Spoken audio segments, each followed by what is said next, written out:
Collected cards as a kid, stopped for a very long time. During COVID, I got married. All right. Oh, And okay. after I got married, it was during lockdown as well, so we couldn't do too much. We stuck in Singapore, right? And I went with my wife. We just stayed at the Andes Hotel for like a honeymoon. I think it was a dinner or something. We walked past a card shop, and I was like, "Whoa, it's been forever since like I've ripped open a pack." It's like, "Shall we do it just as like a commemorative, thing?" And she was like, "Yeah, sure. Let's buy a pack. Let's do it." Little did she know that was the start of everything.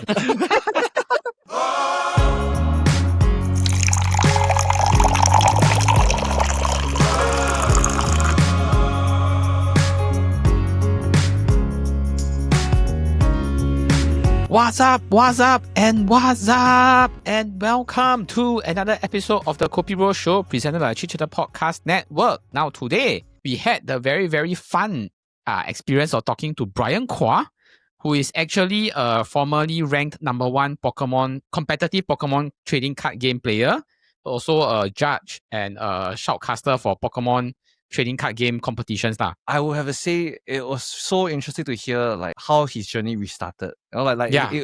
Firstly is like his background of like how he went from from San Fran to Singapore to Australia, and it's so funny how like how most of us actually got back into Pokemon during COVID, or like we see videos of it on COVID, but one single booster pack it evolved into you drop into this deep hole. Drop into this deep hole of being a champion. And he keeps saying like, you have the best to be the best. Wow. I was just like, wow. Cue the team song, please. Playing competitively, like how difficult it is. You have to strategize, you have to prepare, you have to keep yourself updated. What is the latest decks in the market? And then he said the period after work every day come back is either strategizing, playing against someone, or being with his coach. I didn't even know they have a coach for this kind of thing. So I'm like, wow. It's not easy being a Pokemon master, man. Although all of us grow up wanting to be one. So I think without further ado, before we get into our episode, a word from our sponsor. We would like to take a quick moment to thank our friends at Fizzicle for sponsoring this week's episode. Fizzicle is a Singapore brand that hand brews small batch, fizzy probiotic drinks, all made locally to help support digestion, especially during the festive season. They offer a range of gut-loving drinks to suit different tastes and needs. Their classic kombucha is a naturally fermented tea packed with probiotics to help support digestion and gut balance. Junboocha is a smoother, lighter alternative brewed with raw honey instead of sugar, and their water kefir is a caffeine-free, dairy-free, and super refreshing drink. With all the eating this Christmas, food comas are inevitable. That's where Fizzicle steps in to help keep your gut on track with their latest seasonal flavor, Merry Cola. It's a festive probiotic fizz that's naturally fermented, low in sugar, refreshing, and perfect for helping your digestion recover after all that festive feasting. And our awesome friends at Fizzicle are also giving away 3 Fizzicle sets to 3 lucky winners. If you'd like to take part, all you need to do is follow the instructions in our pin reel on Instagram to enter. Once again, a big thank you to our friends at Fizzicle for sponsoring this episode and making sure you stay merry this Christmas season. And now, back to the episode. And welcome to another episode of the KopiBros show presented by the Chit Chatter Podcast Network. Now today, we have a guest that is a prominent Singaporean Pokemon TCG player, community builder and caster, recognized for both his competitive achievement and his contributions to the local Pokemon TCG scene. He was Singapore's ranked #1 trainer in the 2023 to 2024 season and represented Singapore at the Pokemon World Championships 2024 in Honolulu. In addition, he is also the only trainer in Singapore who is a player, a judge, and a shoutcaster while also being a part of content channel Southern Islands. Now, to find out more about his experience and to see who is the one that has achieved everybody's childhood dream, please join me in welcoming Bryan Quah. Woo! Hey guys, thanks for having me. Excited to be here. Hey Bryan, I have to say, how does it feel to achieve every little children's dream? You know, people can say they want to be a doctor, but people cannot say I'm a Pokemon champion. It's not that easy. It's pretty funny, right? Because I think in 2020, actually, just last year, I was reflecting on life a little bit with my parents, and I was like, you guys definitely didn't expect this from me, right? And they're like, no, dude, like this was not in the list of, things that my child would expect to achieve. So it's incredible. It's incredible. And I'm so glad I get to live the life I do. And you took a shorter time than the actual Ash in the whole Pokemon series. Yeah. Ash took 10 years, yeah. It's like, I mean, Ash was like a 10-year-old kid for like 25 years or something like that, eh? Yes. Bryan, what have you been busy with? So we just had the Premium Ball League for Singapore that was done not last week but the week before. So that was really, really good, really exciting. And were about, I think, 640 players come down to play, which has been it's the biggest event that we've had so far. So super, super excited to see the Pokemon community grow so much. And I'm busy prepping for the Disney Locana Challenge, or the DLC. DLC is not downloadable content. Coming up this coming weekend, actually. Oh, wow. I see. I think you told me that you've been selected as a shoutcaster, right? Yes, that's right. Yes. Have the great honor to shoutcast the first, I guess, DLC happening in Southeast Asia. So I think there've been some DLCs happening in Japan and China, but they're playing like a different format. So this is the first one, which is like an international event. So we have the world champion who's flying down from the US to play as well. So being able to cast the first DLC in Southeast Asia is a huge honor. So super excited for that. I mean, I've only seen commentary in like football matches or like basketball matches, but I've never seen commentary like in the kind of Pokemon TCG or that kind of competitive Pokemon video game playing, right? So can you give our viewers some context, like what goes into shoutcasting? Like, do you have to give some context, or like do you have to make it such that any people that's new to this, they listen, they understand what's going on? Good question. I think shoutcasting a TCG is actually a lot more challenging than people think. Because let me paint a picture for you, okay? So when you're watching like a basketball match, right? You see the action on your screen, right? Your eyes are visually processing. Oh, you have LeBron James coming in from this side. He's physically jumping into the closet doing slam dunk, right? Yeah. You don't see that in the TCG, right? All you see is pieces of cardboard moving, right? And to a bystander, or to I guess the layman, right? They may not actually understand what's going on. So you have to cast in a way where you're explaining it to someone who maybe has not watched the stream before, right? Because you want to get these people into the game.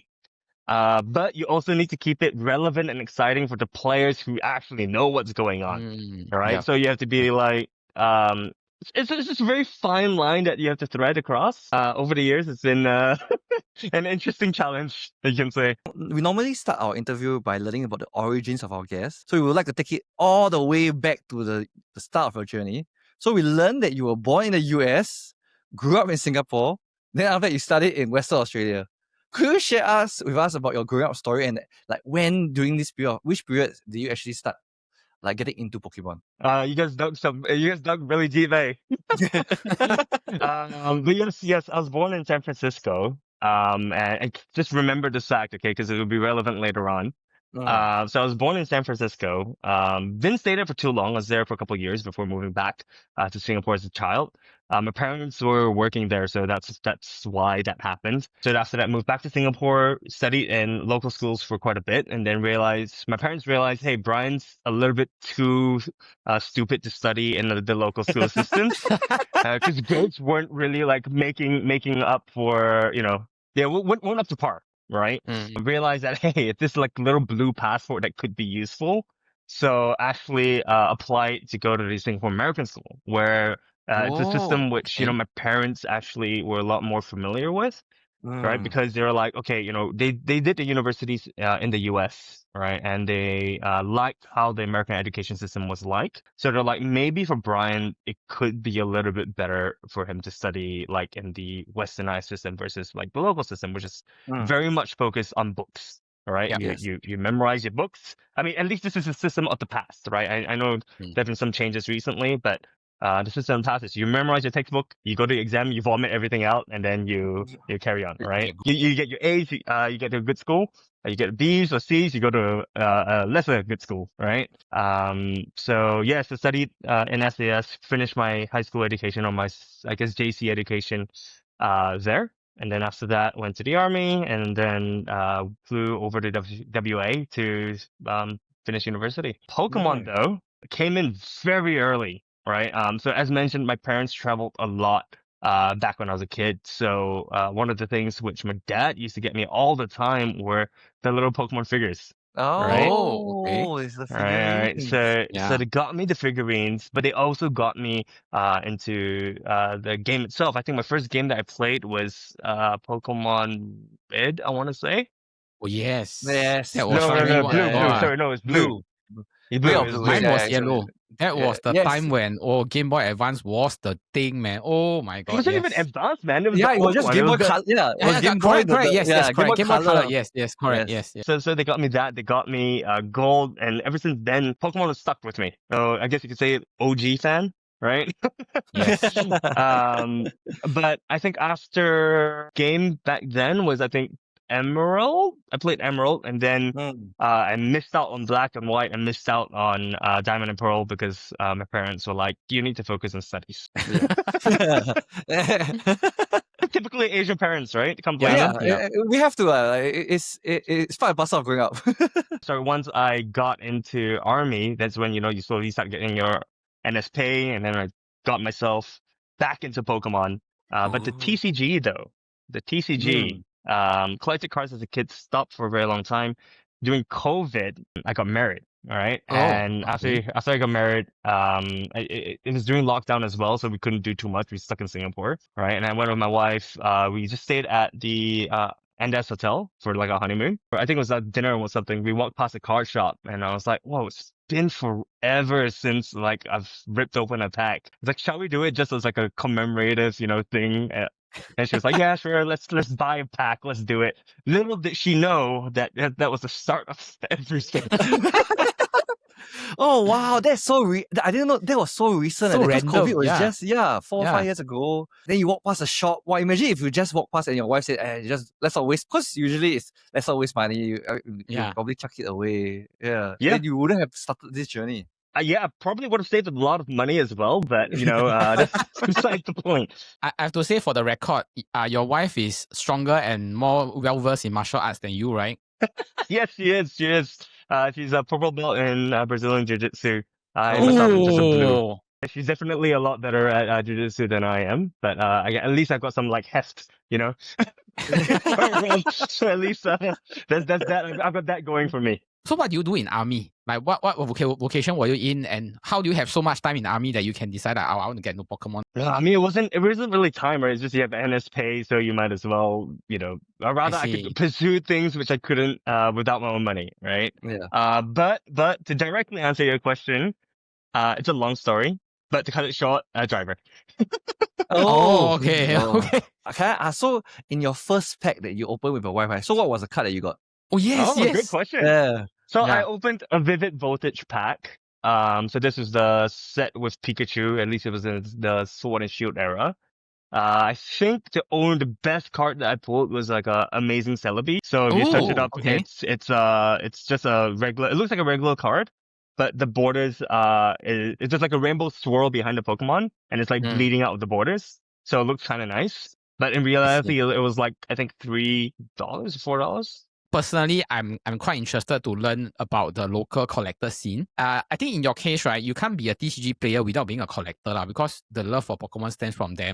So could you share some of your observations, and how do you think the Pokemon has grown from a cartoon to being like having its own collector convention, and like in Singapore, like the Suntec City, you see them taking 2 halls, there's so many vendors kind of thing, yeah. In Singapore, we have a very, very, very interesting dynamic and blend of collectors and players. So this is online marketplace. Okay, it's called TCG Player. Predominantly a US-based marketplace. Yeah. Right, but you can sell all your singles cards there. The Singapore market in general does follow TCG Player or price charting as like pricing benchmarks. Even now, we have a lot more collectors than we do players. All right, by a lot more, I would say now it's probably 5 or 6 collectors to like 1 player. And these collectors, right, they aim for are the chase cards, secret rares, your ultra rares, the gold cards, the art cards, your Umbreons, your Moonbreons, those kind of things. The love Latios, Latias, all this kind of thing. Yes. So they only chase the chase cards per se. Back then, when pricings were a lot more reasonable, people would buy cases and cases and cases and cases of booster boxes, rip them all open, right? Take only the chase cards. Right, and they leave everything else aside, or they like sell it for like dirt cheap. right? Wow. So instead Okay. of seeing, like, let's say, for example, I take a Pikachu, a random Pikachu, okay? On TCG Player, and let's say it's a playable card. So that means it's worthless to collectors. Okay, let's say on TCG Player, it's $5. In Singapore, and I dare say, only in Singapore, you probably find it for like $2 or $3 because people are like, I don't want this. I want to get rid of it. It's Wow. worthless to me. But yes, collectors in general, they've grown so much. Right now, almost every week you'd see a Collexicon or like a trade show done by like Concept City, or you see big trade shows, small trade shows. I think there's like 2 last weekend. So do you think COVID played a part in this explosion? Because my own observation is that I think the whole collectible scene, not just cards alone, I think that all your XMM studios, all your like figurine collectings, all your pop marts, all these things just exploded during COVID because nobody could travel. Then suddenly they have this spare cash, they feel this need to spend. And then I just felt that everybody just spend their money on collectibles. So do you think that really helped in the growth of the TCG scene or the collector scene? Yes. I mean, I got sucked into it because of COVID as well, if you think about it. Right? Yeah, that's true. True. So I was one of the COVID babies, so to say, for Pokemon. Definitely yes, right? I think there have been 2 big surges that we've seen, at least since I've started playing Pokemon, right? One was during COVID, right, where we saw product going above MSRP, right? So let's say I think back then as well, because it was an evolution set, it was Evolving Skies. Yes. Right, was the set that was released when I first started. So the set was extremely popular. I think before Evolving Skies, you could buy a booster box easily for about 170 SGD. Then post Evolving Skies, it was like maybe 250, 300 at a certain point. Right, so that's already way above MSRP, or way above market price, sorry. That's the first surge, and it kind of dropped back down. And then Logan Paul happened. Logan Paul. The illustrator, Yes. Logan Paul happened, and then whoop, everything went back up again. And just like, no, why can't you let me have my MSRP packs? Right. Okay. So that was the second spike, and recently, for some inexplicable reason, there was a third spike. Right, Yeah. and this happened very recently. In fact, I refer to sets by their set number. Right, so right now. We just released MEO2. Surge happened during SSV8. Okay, are you guys familiar with Surging Sparks? Yes. Heard of it before. No. Yeah. Okay, so Surging Sparks is the Pikachu set. Oh, okay. I'll send you a card later for you guys to see, but it was the chase card of that set, right? And that's when things started picking up again. It's the Crown Pikachu. Okay. Yes. Oh, the Crown Pikachu. Okay, I seen it So on about TikTok. 7 sets ago. So 7 sets ago, it spiked and it never went back down because Pokemon released Pikachu, right? The Crown Pikachu. Then they immediately after that they released Prismatic Evolutions, which is another EV set. Another one. Yeah. Right. So are you seeing the trend, right? EV sets.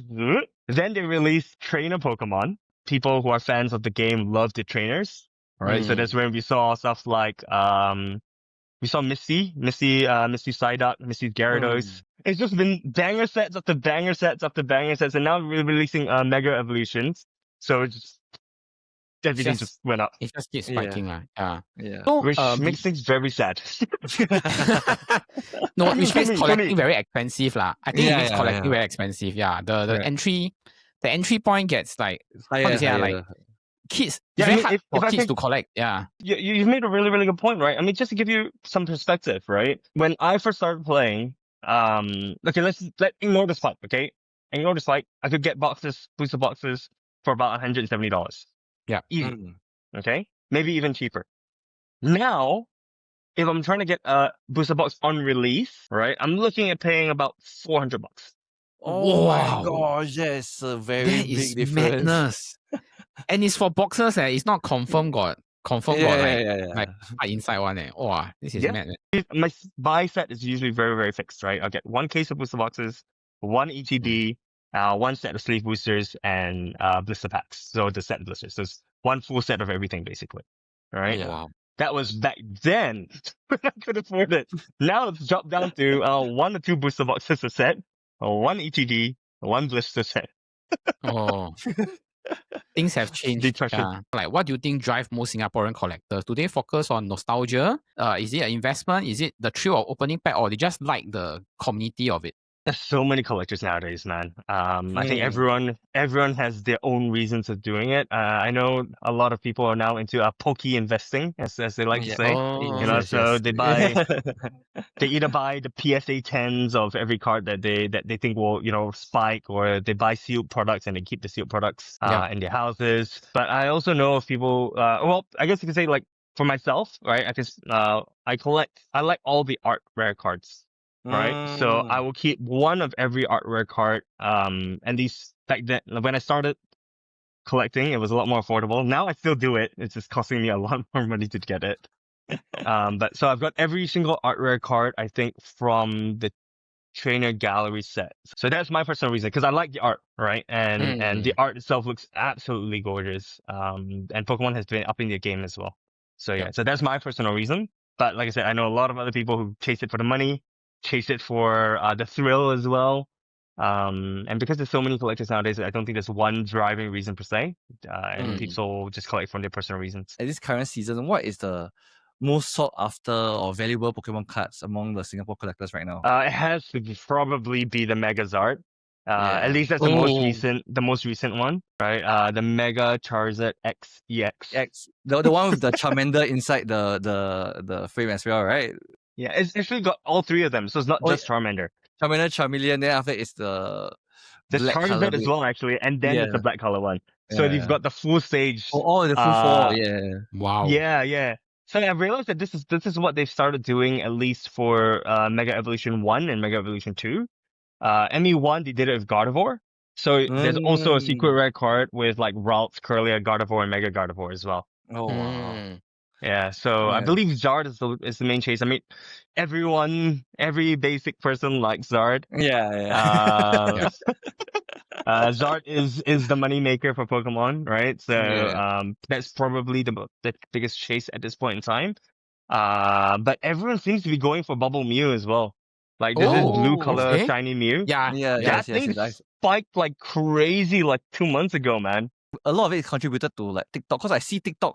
Yeah, like, exactly. Yeah, all the vendors. All the vendors, they're just opening packs and then they're just screaming their heads off and like about the like a specific card, like Megazord, and then after Mew, then after from there everybody's, I want one too. Then after this phenomena is not just happening in Singapore, right? It's happening worldwide, and it's absolutely nutty. I mean, like Bubble Mew is the perfect example, right? Bubble Mew, when it first came out, maybe it was like a $200 card at max, right? Yep. And I put it inside my deck, and I'm like playing with it, shuffling with it, you know, doing all this kind of things with it. And then suddenly it spiked up to be like over, like close to 1K or maybe above 1K. And then when my friend told me like, oh, you know, Bubble Mew spiked, I was like, oh, how much is it? And it's like, oh, 4 digits. I was like, okay. I went back home, took it out of my deck. I was like, this is not staying in my deck anymore. Like, I don't mind playing with shiny cards. I'm of the belief that, you know, these rare cards are meant to be played. But I was like, I have a limit, man. 4 digits, that's the limit. Put it back in the sleeve, put it back in the album. I'm like, you just stay there. Oh, wow. So actually, I want to ask, we see an increase in the number of collectors and a decrease in the age of collectors as well. Because like, you know, they're getting younger and younger. So actually, how do you think people should actually approach collecting, especially if you're on the younger side? For the younger ones, please save your money, spend responsibly. Spend wisely. It's crazy now, you know, it's really crazy. Cards that, like the art rare cards, like I mentioned, I used to collect them, right? It used to be like $3, easy. You know, $5 maybe for the nicer ones. Okay, for the really nice ones, maybe you pay $50, right? Yeah. Now it's like one is okay. It doesn't sound like too big of an increase, but like one is for 8, one's for 15. But when you compare 15 to 3, that's like a 5x increase. Yeah. It's just pretty nutty, right? So I guess the advice is, I start small. Collect what you want to collect, right? If you have a favorite Pokemon, please just, you know, stick with it. draw the boundaries and make the boundaries Yeah. very clear. Okay. Because if you have shifting goalposts, your money may not be lasting too long. Shifting goalposts, but the wallet is not shifting. No. The wallet is only Yeah. opening so that money flies out. That's their motivation, right? If you want to be a collector, then you have to work hard and earn enough such that you can like Logan Paul, I can collect my Yeah, $500,000 correct. Charizard. Yeah, and then just wear ESA it there, right? Yeah, wear it. Yeah, we're there for a WWE match. It's nuts, man. That's so much money right there. I believe everybody actually, like once you start collecting, the interest is very nice open packs to chase the cards. But what actually inspired you to start playing Pokemon TCG competitively? It didn't take too long, actually. You know how I told you, like, I got married, I've opened my first pack in like forever, Yep. right? Yeah, yes. Okay, Evolving Skies came out literally 2 weeks after that, right? And, as a couple that just got newly wedded, you have your ang pao money from your wedding, right? Yeah. Then I was like, hey, how about we go and buy a box? How about we go buy a booster box lah? And my wife is very supportive, right? My wife loves opening packs, all right? So even now, to this day, any packs that I win, I will bring back home, and I'm like, here is my tribute for letting me go and play. People give their wife the money. You give them The wife like, tribute, like, yeah. He's like, The spoils of the war. Exactly. It's just to open. We bought a booster box. Then we got another one. Then we got another one. And then I realized, okay, I've got 3 booster boxes and a couple of loose packs. What do I do with these cards that I don't want to keep? During COVID, I don't think people are meeting up with each other, but there has to be some community out there, right? Cards. I used to play cards as well, by the way. My first ever card game, which I played semi-seriously, was Duel Masters. Do you guys remember that game? Yu-Gi-Oh! Before that was Yu-Gi-Oh! Yeah. Yes. Before that was Yu-Gi-Oh! Then it came Duel Masters, and then Pokemon has always been there. Magic has always been there, but Duel Masters really hooked me in, right? So I was like, I miss playing card games. Let's see if I can get back in it. And by fate or by luck, depending on how you look at it, I was posting a willing to buy post, right, on Facebook, on Facebook, and I was like, okay, I'm looking for these cards because I looked online and I was like, okay, I think this deck looks quite competitive, right? So let me go and buy the pieces for this deck. So I posted willing to buy post, and this random guy on Facebook just messages me. He was like, hey man, are you a player? Are you a Pokemon player? It looks as if like you're buying cards which are meant for players, right? And I was like, okay, I don't know you, but sure, I'll go play along. I was like, yeah, I'm looking at getting in the game, brand new, haven't played Pokemon like since I was a kid. What's up? And he was like, hey, okay, I can sell you like these cards. I got these cards for sale. Why don't you come by this trading card shop? Not us at all.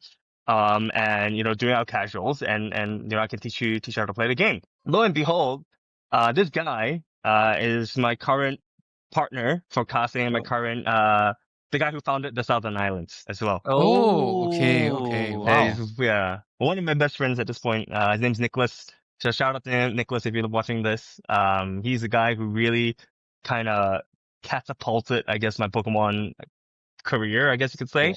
I owe everything to the guy, from playing to casting even.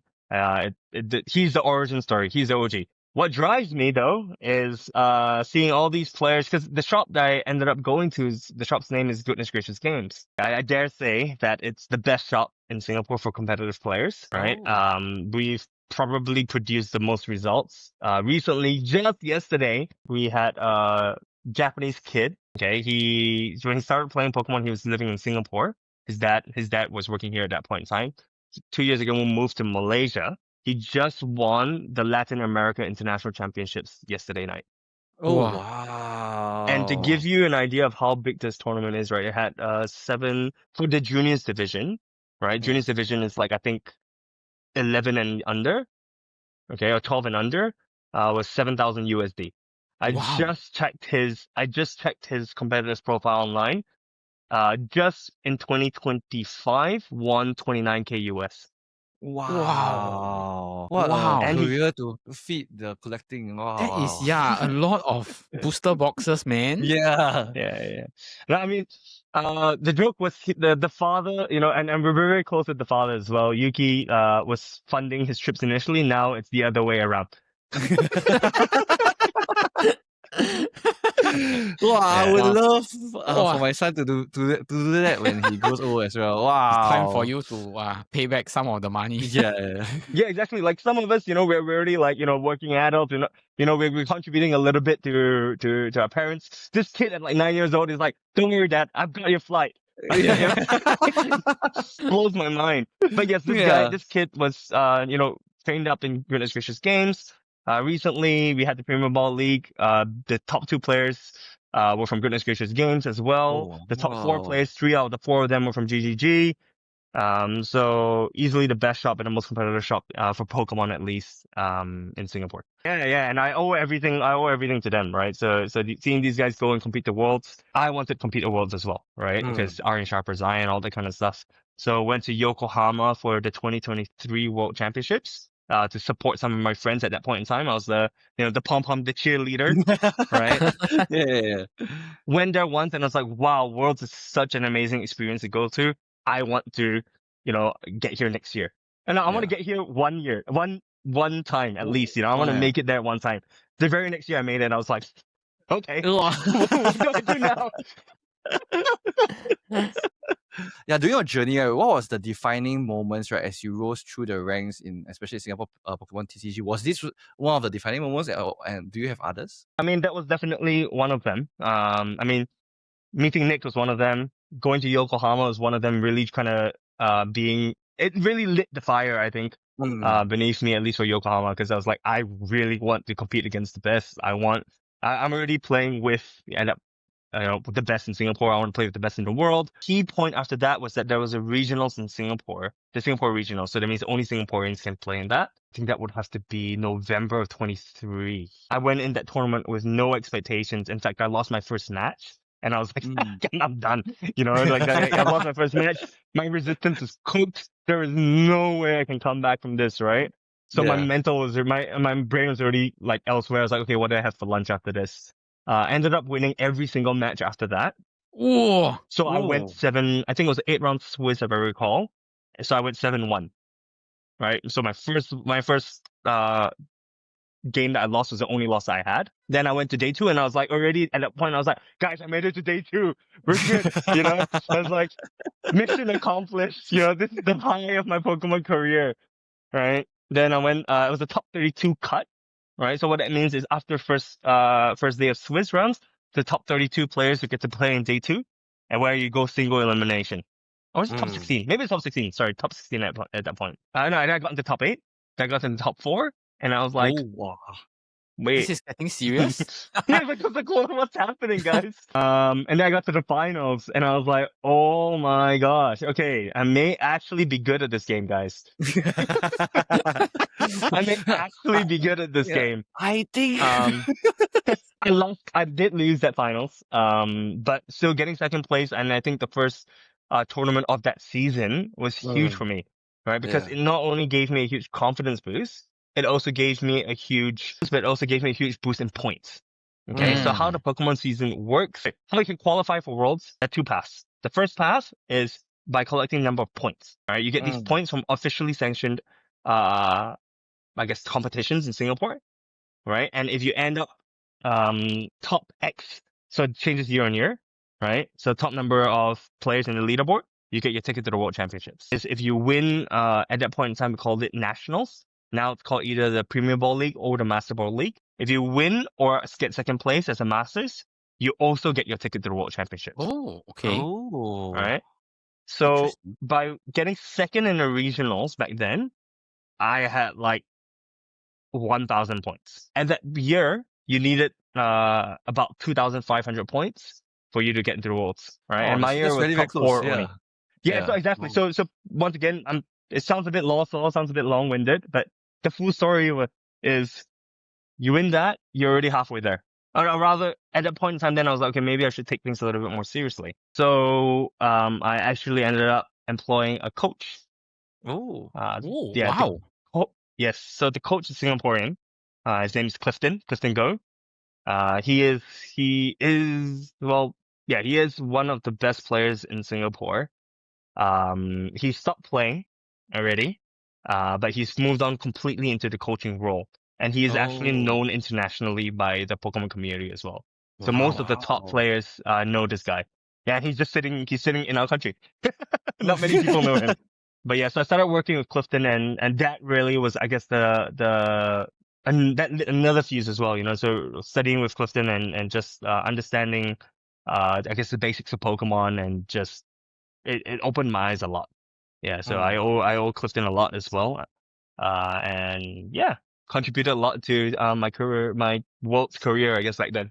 What goes into the preparation for major competition? For like, how do you approach your deck building or strategy? Does it usually stay the same, or with each new season, like you have to rearrange your deck? Great question. The meta will forever change. It's forever liquid. And it will change only when a new set comes out, for the most part. So to give some perspective, there's about 4 sets that come out a year, 4 major sets that come out a year, and I think 2 subsets which come out. So about 6 sets in total for the year. You have to be adaptable to what new cards come out, right? And Japan usually gets the card first, so you have kind of like a sneak peek as to what the meta game looks like post the set's release, right? So to answer your question directly, I think there's like 4 different ways that I prepare. First is to look at what the current metagame is overseas, right? There's a very useful website for us to do that. Limitless.com, sorry. Limitless.com is an international website which takes all the overseas standings, basically all the top decks. So like I said, LAIC just happened this past weekend. All the top decks from LAIC are on Limitless. So you can go and take a look at the decks and be like, okay, what's currently meta? Right, so that's the first step. Look at the current metagame. Second thing that I like to do is ensure that I've got a good playtest group. Right, by playtests, I mean like literally, there may be like 8, maybe more than that, 20 of us, maybe in the same group chat. They were all deck building together. We're all training together. It's like a sport, right? If you don't play the games, if you don't get your reps in, you can't expect a good performance. And if you're playing with the very best, you are naturally going to be the very best, right? That's how it normally works, at least. So, 1 is look at the overseas metagame. 2 is have a good playtest group. 3, for me, was have a coach at that point. I work full time, right? Pokemon, unfortunately, is not my full-time career. I am not Haruki. It can't sustain me for a year. So I don't have the time to sit down all day and think of decks, right? I'll think of what minor changes I need to make. That's why I work with Clifton. Right? Clifton doesn't do this full time as well, but because he's got connections, he's got the mindset of a pro.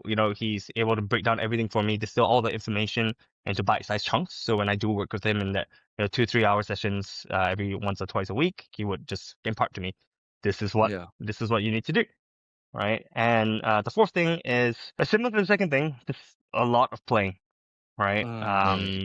I cannot emphasize how important it is just to get reps in.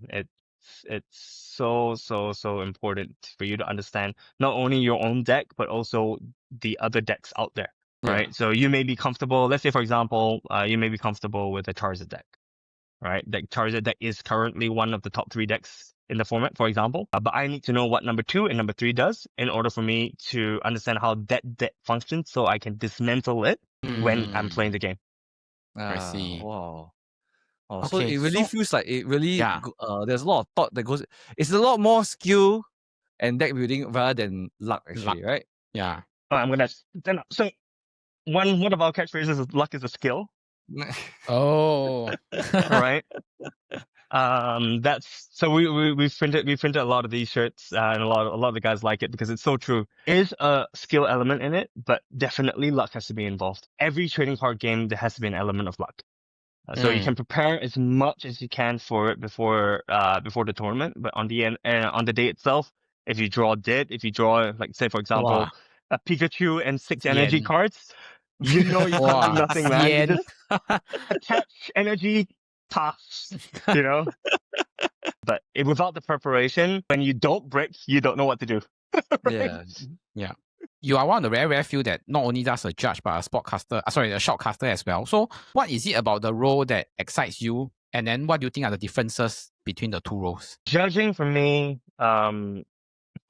Judging for me is it's nice because coming from a player's perspective, I know how important it is for you to have a competent judge. Because let's say, for example, my opponent makes a mistake, or I make a mistake even, right? I call for a judge, and a judge comes over and he looks at the board state and he's like, "Oh, looks okay, ma." And you just look at him and be like, "What the?" Like, that's clearly not okay. Right?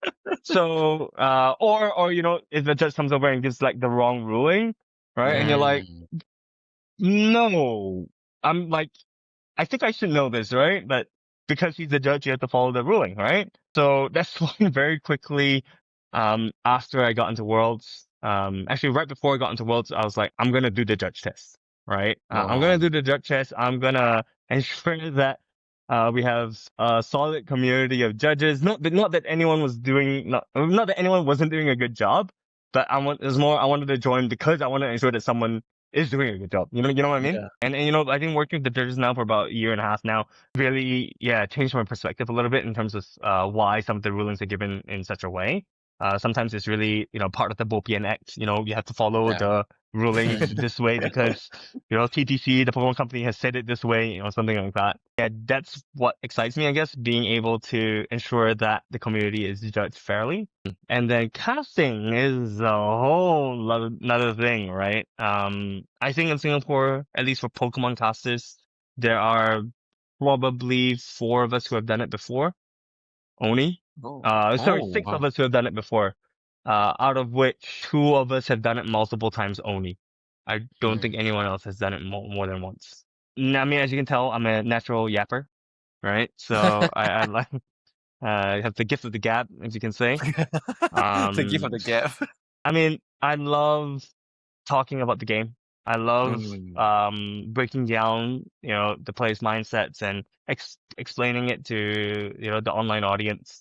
I mean, having been once again a player myself and being a competitive player as that as well, I feel equips me with the necessary knowledge to give the best casting I can, right? Instead of just reading out what's on the board, right? And being like, okay, yes, Charizard just used attack, took 2 prizes. Great. Damage. Yeah, exactly, right? Like 300 damage. Yay! No, I can be like, okay, Charizard, this is the reason why this player is doing this is because he's probably setting up for the next turn so that he can take a 3%. Okay. Yes. All right. And that is a whole nother thing. And to me, I think growing up, right, watching a lot of esports. So I'm a huge gamer as well. I don't just play TCGs. I play a lot of PC games, play a lot of Switch games as well. One of the games I grew up watching was League of Legends, right? As probably everyone in my age group. So growing up, watched a lot of League of Legends, and I love watching what some of the shoutcasters and cast, right? And how it kind of contributes and adds value to the audience when they are casting. Some of the people who I really, really admire up to now is, like you've got Freak, you've got Medic, you've got Captain Flowers. These are all play-by-play casters for League of Legends. And I really learned from them just by watching the streams, so that when I was given the opportunity to cast, I was so happy, man. I still remember the first time I got the casting gig, and that was thanks to Nick as well. I was like overjoyed because I was like, I'm this much closer to like reaching at the same levels of the people who I admire. Okay, so I think the last question I want to ask you before we go into a quick fire is, do you have any funny or interesting stories from your like tournaments or any of your live events or any of your like shoutcasting career that you can share with us? I mean, we recently had to fight off like a whole war of flies. I don't know why, but it was the first time it's ever happened. We've always casted in the same place, but flies kept flying in from the side.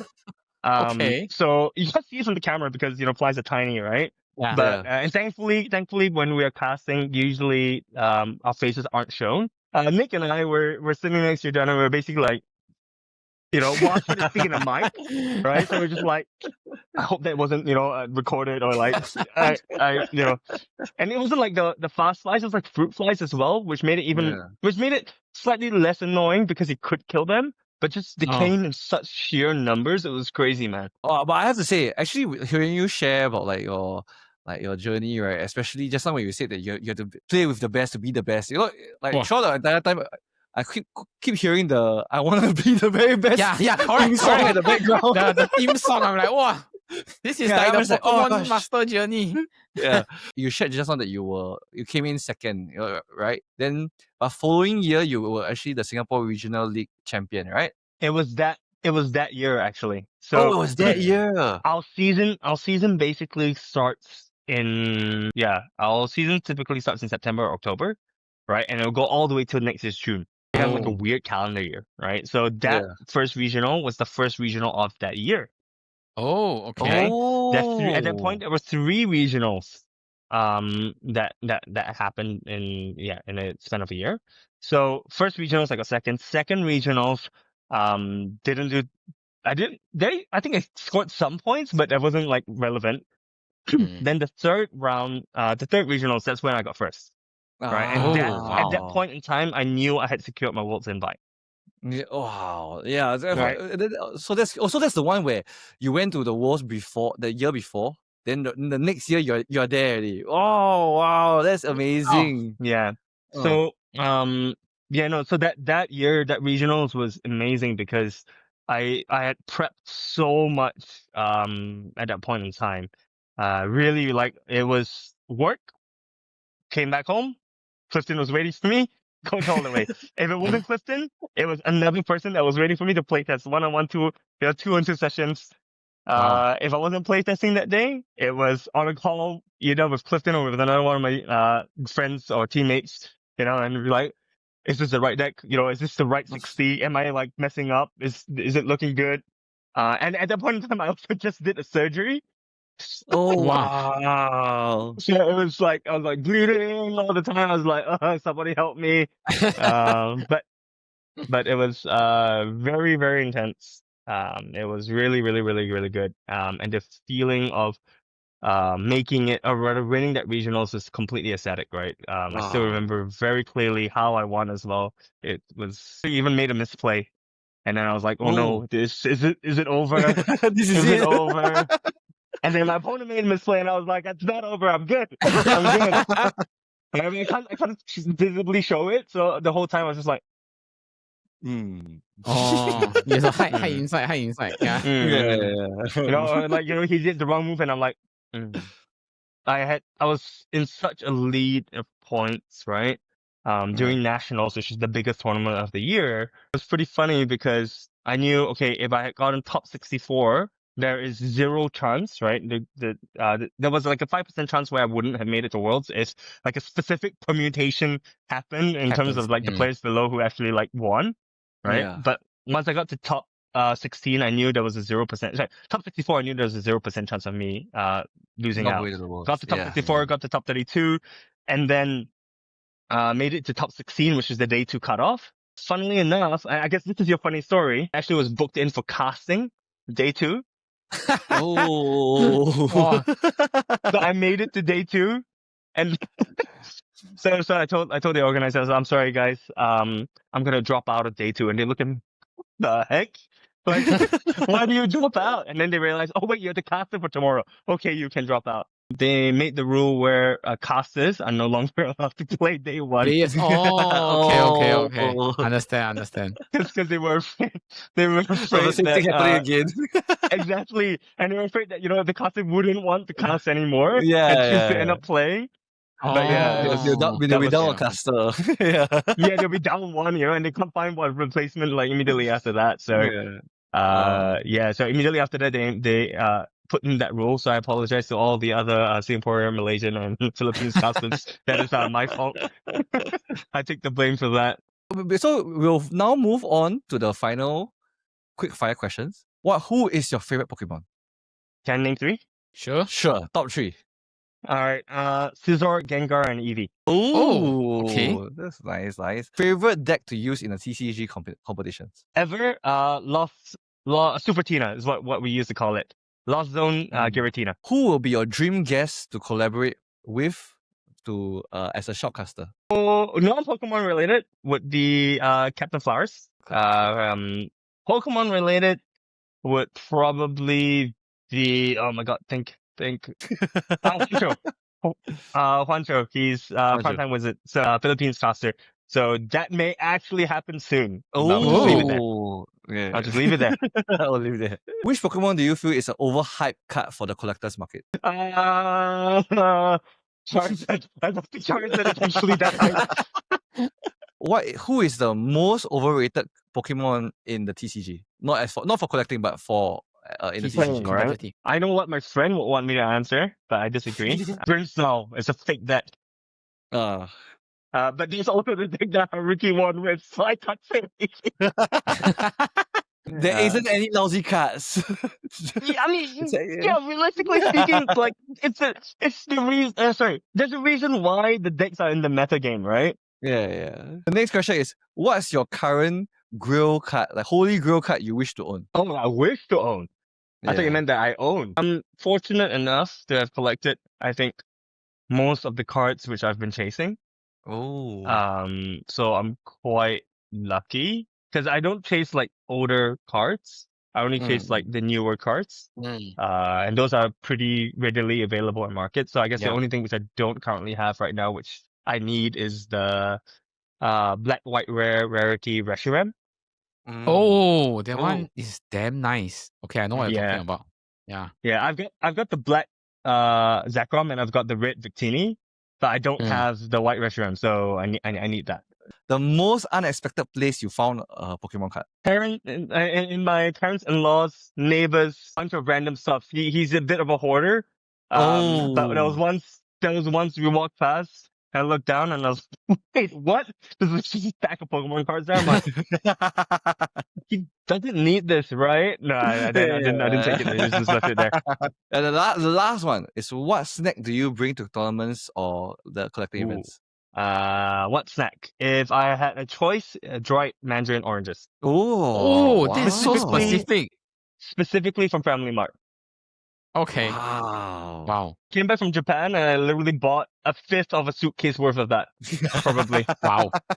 Sweet, it's sour, it wakes you up when you're tired, right? It gives you the necessary sugar to keep your glucose up, right? And water. You can't go out the tournament without water. We have learned a lot from you today, and of course, you're a very busy person. But to close off our episode, can you let our audience know where they can find you on social media? Sure. You guys can find me at Bryan QSY on Instagram and on the Southern Islands YouTube and Facebook channels. So I post mainly on Instagram, but do check out all our long form content on the Southern Islands YouTube page.